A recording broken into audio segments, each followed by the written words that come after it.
Folks, welcome in. It's another brand new edition of the 901 Soccer Podcast here on Bluff City Media. I'm your host, Lawrence Dockery. You can find me on Twitter at LDoc93. Find the 901 Soccer Podcast on Twitter at 901 Soccer Pod.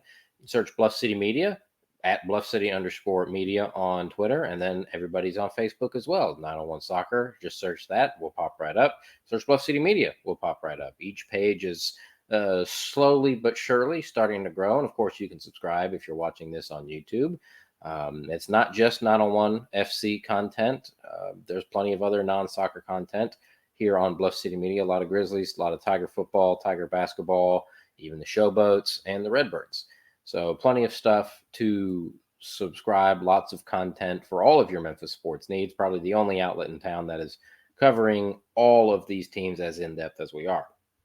So this is not going to be a fun show tonight, guys. Truth be told, I'm not really feeling it. I've been out at Mike Rose. I got to go back out to Mike Rose tomorrow. 901 FC didn't win today. So I'm not really feeling super hot about things right now, but that's okay. I am still here for you, the listener, the viewer, the public. Obviously, we do need to talk. 901 FC falls to Orange County at AutoZone Park. Final score 2-0. We'll talk about that. We'll talk about their form coming in. We'll talk about what they got coming up. And I guess we can just go ahead and jump right to it. So the form coming into this game for 901 FC was, well, look, I got the game notes right here. Fun little fact. If y'all recall, I think it was after the Indy game where I had a little bit of a meltdown about the opposing team sending the game notes. If you'll recall, it was Vegas made the mistake of sending with URLs, just copied and pasted onto a sheet of paper, and then Indy didn't even bother to send them. Well, the game notes here that Orange County sent over, I think they might have just copied and pasted the 901 FC logo and forgot to fix whatever they had from the previous game, because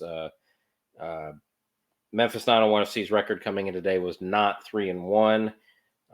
Memphis 901 FC's head coach is not Mario Sanchez. So those were the notes. We're 0 for 3. 901 FC's had 3 home games, and we are 0 for 3 on teams sending game notes. We're 0 for 3 on correct game notes. Next home game is an Open Cup game against a 3rd/4th division team that may or may not end up getting to play because they bet on their previous Open Cup game. We'll talk about that more in a minute. So we'll probably be 0 for 4 through 901 FC's first 4 home games of the year, but we'll just have to cross that bridge when we get to it. But so 901 FC's form coming into this game. You opened up the season with a 2-1 win over Vegas. It wasn't pretty, but you got the job done. Then you had a home game against Indy 11, fell behind 2-0, scrapped, clawed, didn't throw in the towel, got one back, came up short, finished 2-1.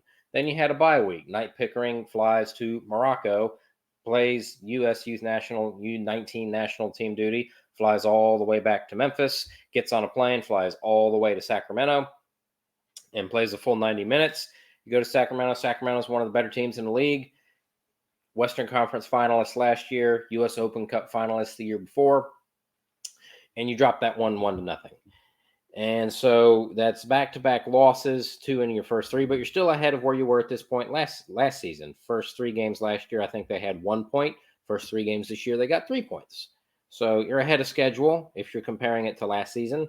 I will say that I liked this offseason better than I liked the previous offseason, so perhaps we expected to be a little bit farther ahead of schedule, but we are ahead of pace coming into this game against Orange County. And Orange County is the top team in the Western Conference right now. And this is just kind of a frustrating, odd little schedule quirk. In addition to having a bye week in the 3rd week of the season, you get to play probably the 2 best teams in the Western Conference in your first 3 games. In your first 4 games, excuse me. And you get them back to back, one of which being on the road. That's a little bit tough. And you could also, I suppose, throw in the fact that Indy was a playoff team in the Eastern Conference last year. So that's a rough way to start the season, just first and foremost. And then, fairly even first half down there at AutoZone Park today. Fairly even first half, I would say. No real clear-cut chances. There was a lot of just sparring, and not sparring as in it got physical or got ugly or out of control or anything like that. The refereeing was just fine today. There wasn't anybody needed to be upset about. Um, which, if you know, that's if you're a neutral or a media member or a fan, if you have nothing to say about anything about the refereeing, I think the referees put in a pretty good performance, and the refereeing today was much better than it was in that last game against Indy. But I lost my train of thought. I forgot where I was going with that. So a lot of sparring. That's where we were. There's a lot of sparring. Sparring, as in trying to feel each other out and probe for weaknesses and figure out how to break the other team down. Not sparring, as in actual literal punches being thrown. So it gets in the half at 0-0, and that felt like a pretty respectable scoreline. Bruno Lapa probably had the two best chances of the first half for 901 FC. One on a clearance that he chested down, and he was on a half volley, really. It was really nice looking. If it had gone in, it probably would have won goal of the week, but it went over the bar by about that much. And then later in the half, there was a good run down the right side by uh, Marlon Santos, maybe, and he puts in a cross, and Lapa hits it, and it goes off the outside of the post and out for a goal kick. Something that Coach Glass touched on in the post game, and if I'm not mistaken, he probably touched on it at media availability at AutoZone Park on Thursday, is just got to be a little bit more clinical with our finishing. And that's kind of where I want to go. We'll get there in a second after we wrap up talking about how this game played out.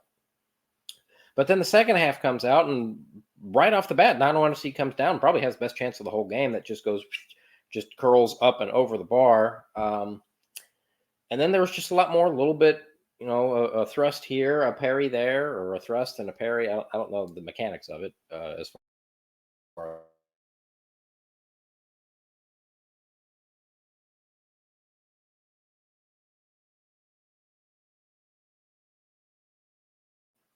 when they played. That was a wild game, and I'm kind of disappointed we didn't get a repeat of that. We got a little bit of a repeat out of that, i.e., field conditions, and we'll talk about that in a second.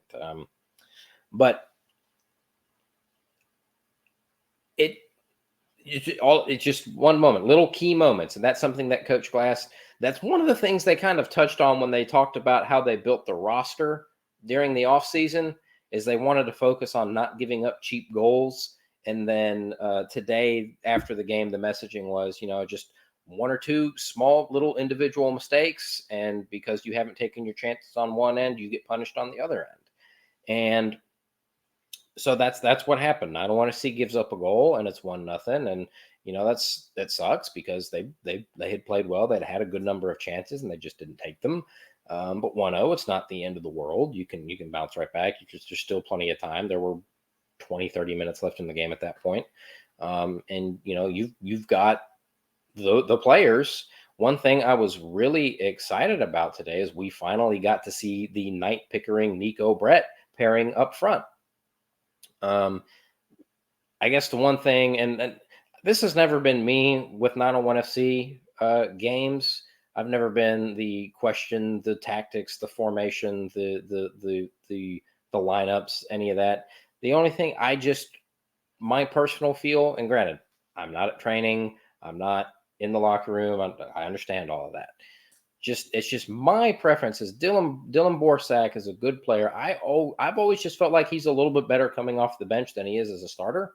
And it was also, I'm glad that I mentioned that, because it was also strange that he had, I think it was a nosebleed, like right at the start of the game. I don't think he got hit in the face or anything, or if he did, I missed it.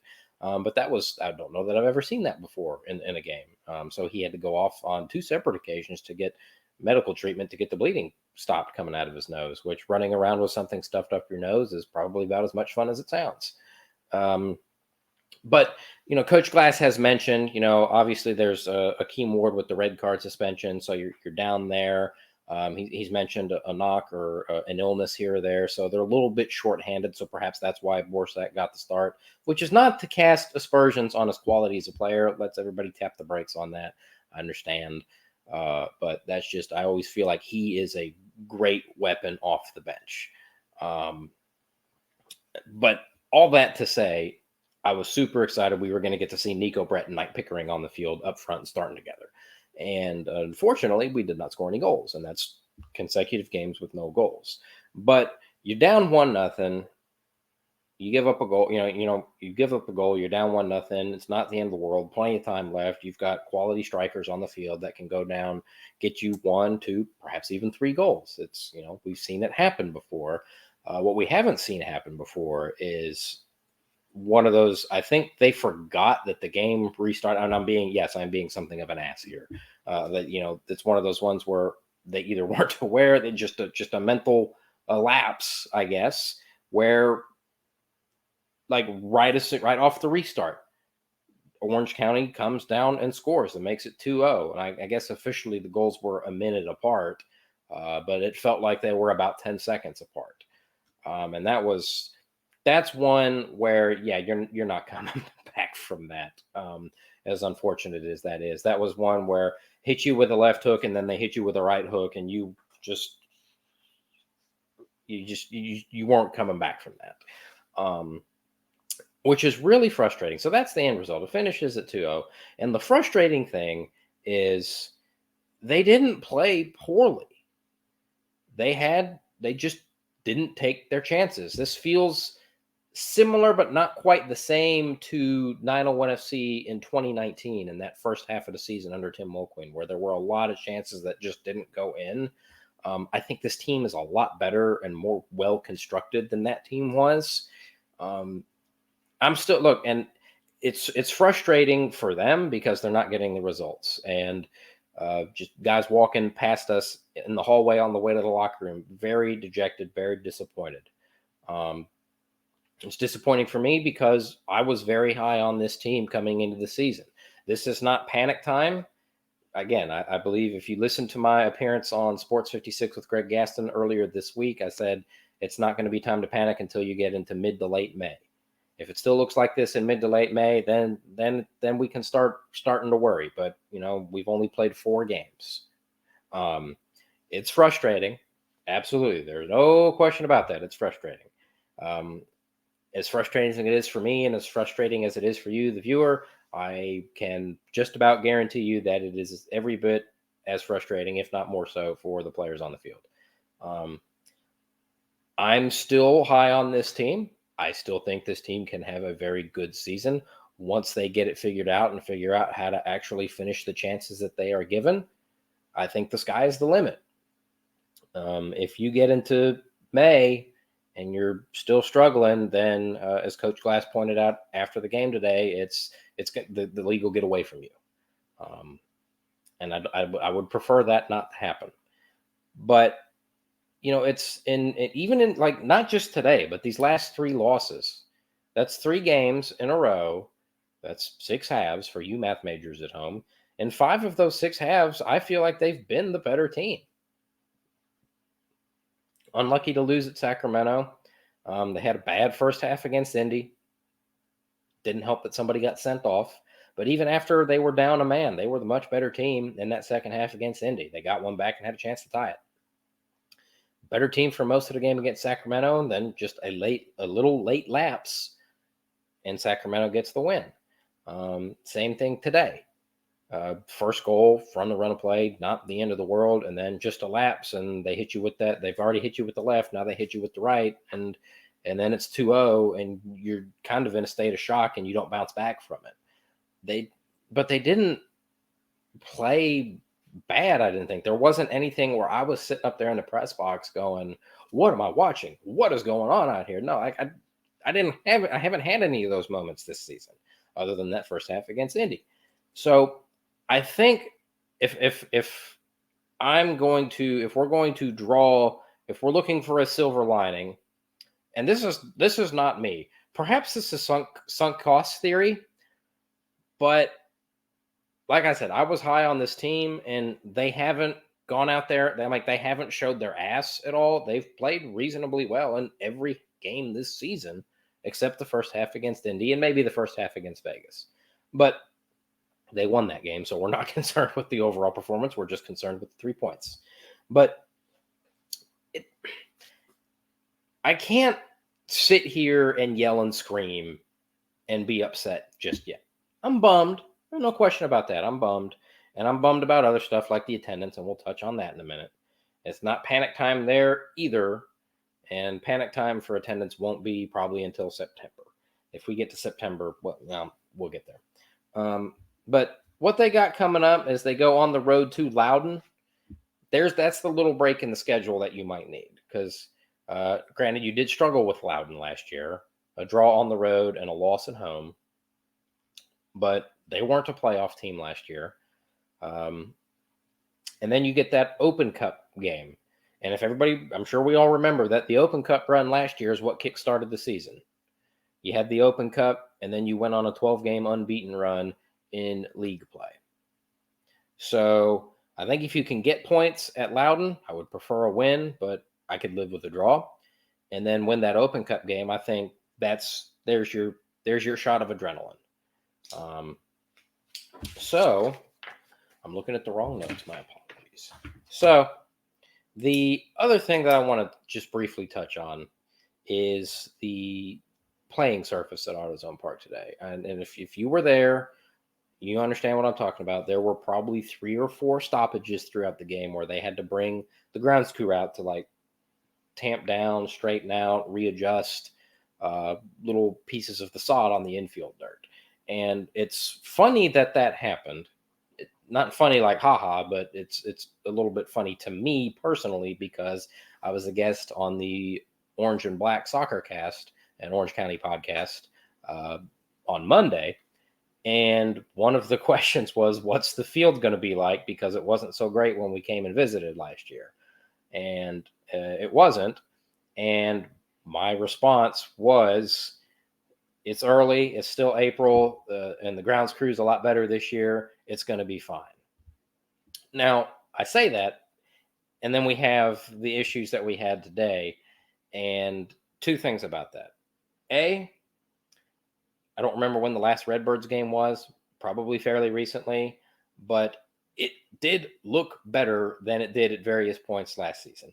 One of the things that was relayed to me, who was I talking to? I was talking to somebody at the jersey reveal at the Medicine Factory building downtown, and the way that it was put to me is that we've got more grounds people this year, and they actually care.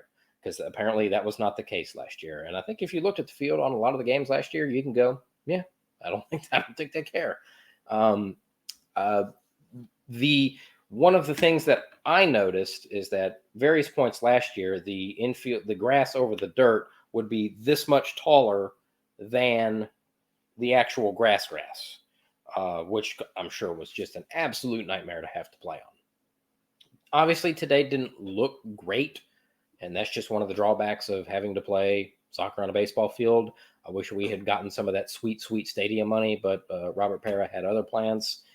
So, you know, I found it slightly amusing that after I said, no, it'll be fine, it was not fine. But apparently people watching on the stream, like watching on ESPN Plus, didn't notice the stoppages.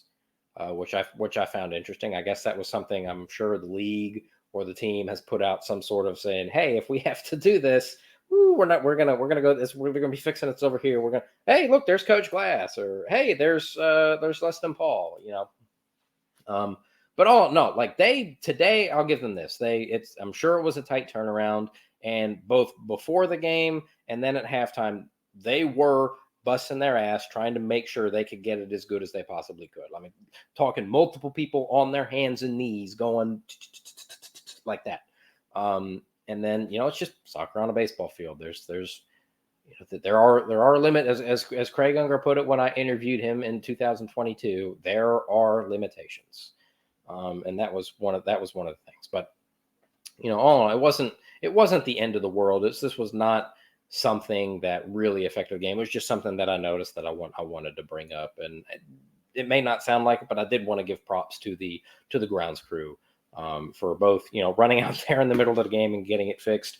Also, this was not an issue that was unique to 901 FC today, as the Memphis Grizzlies game, the Marc Gasol retirement jersey game, had to be stopped for an amount of time because pieces of the floor kept coming up, and G.G. Jackson had to get out there and fix the floor.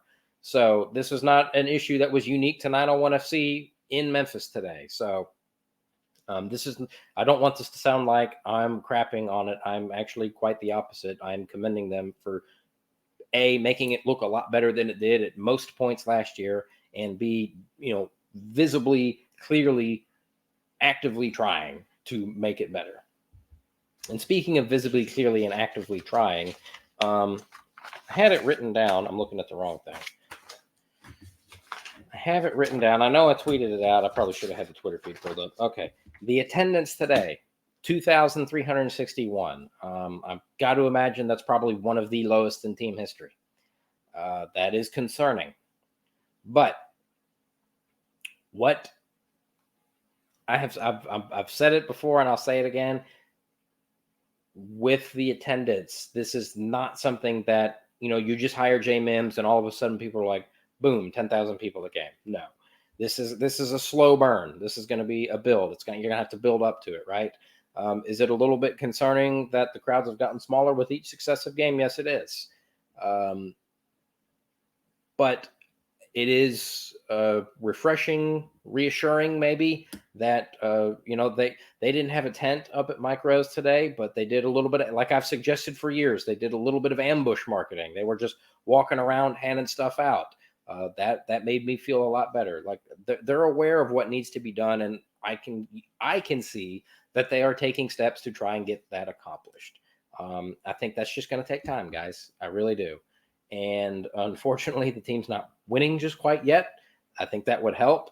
Once we get into the summer, now that there is an Open Cup game, which we'll touch on in a brief moment, between the Grizzlies' final regular season home game and the first Tiger football game, including the Open Cup, I believe there are now 11 901 FC home games. If we get through all 11 of those games and it still looks like 2,300 people, that's when we can hit the panic button, especially considering the summer of soccer that we're going to be having with the Euros in Germany on TV during the day and Copa America here in the U.S. at night, plus the U.S. men and U.S. women both competing in the Paris Olympics for the first time since the 2008 games in Beijing.